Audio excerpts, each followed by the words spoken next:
December 21st, 1989, morning.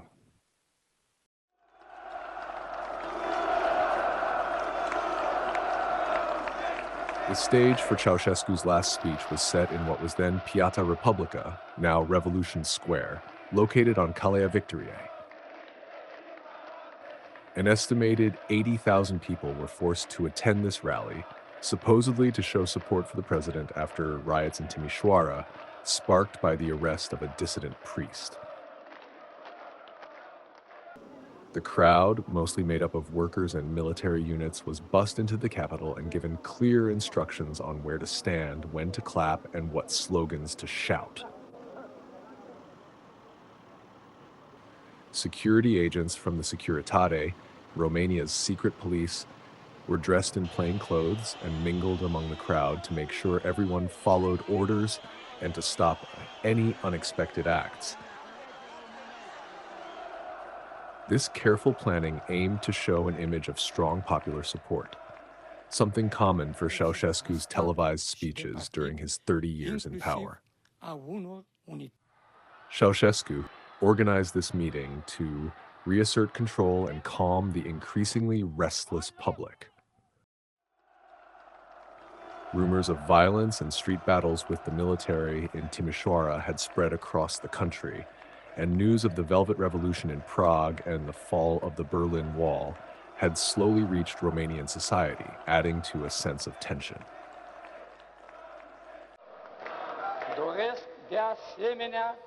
Ceausescu began his speech with the usual empty praise, but his voice was not as strong and clear as usual. It cracked with uncertainty as he thanked the rally organizers. This opening meant to show the crowd that forces of order were present to keep control, quickly fell apart as the carefully planned event began to unravel.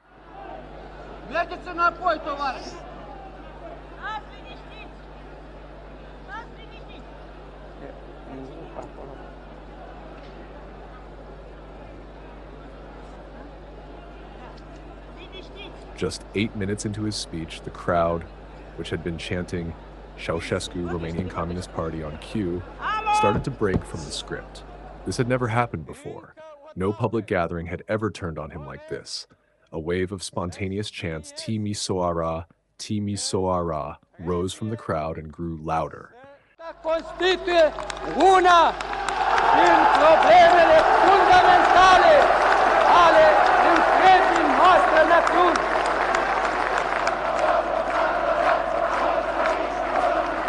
As the boos and jeers intensified, live television footage showed Ceausescu looking confused and increasingly worried. His attempts to win back the crowd, including promises of pay raises, were met with more anger and disorder.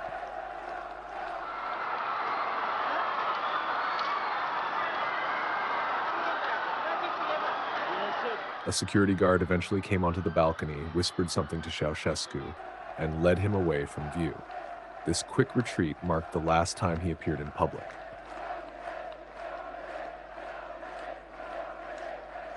The live broadcast was cut off abruptly, with TV censors stopping the transmission.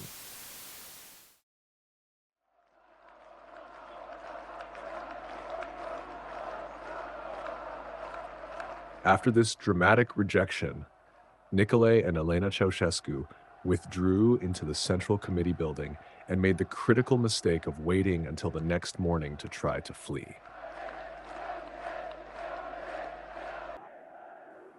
The next day, December 22nd, the Romanian army, which had largely refused to fire on civilians, joined the anti-communist protesters and took control of key points across the country.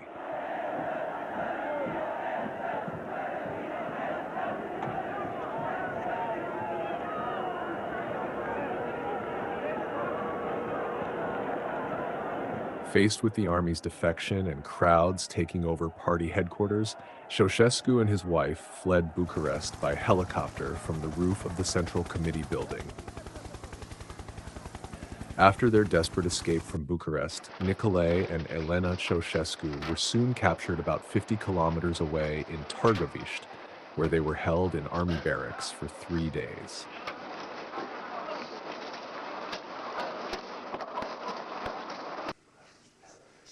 On Christmas Day, December 25th, 1989, a military tribunal was quickly set up to judge them.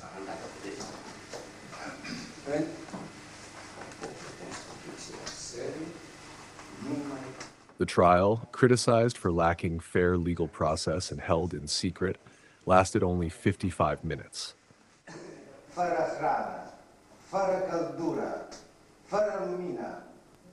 They were charged with crimes including genocide, undermining state power, destroying the economy, giving criminal orders to the army, and stealing over $1 billion.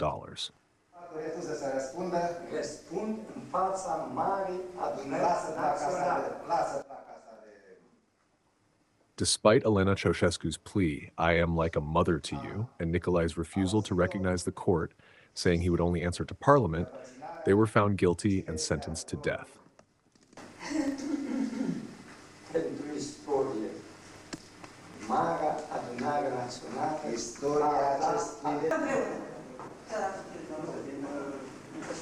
Minutes later, both were taken outside,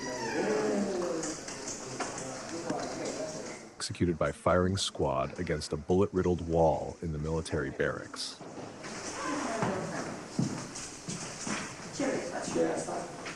Their final words were, "We want to die together."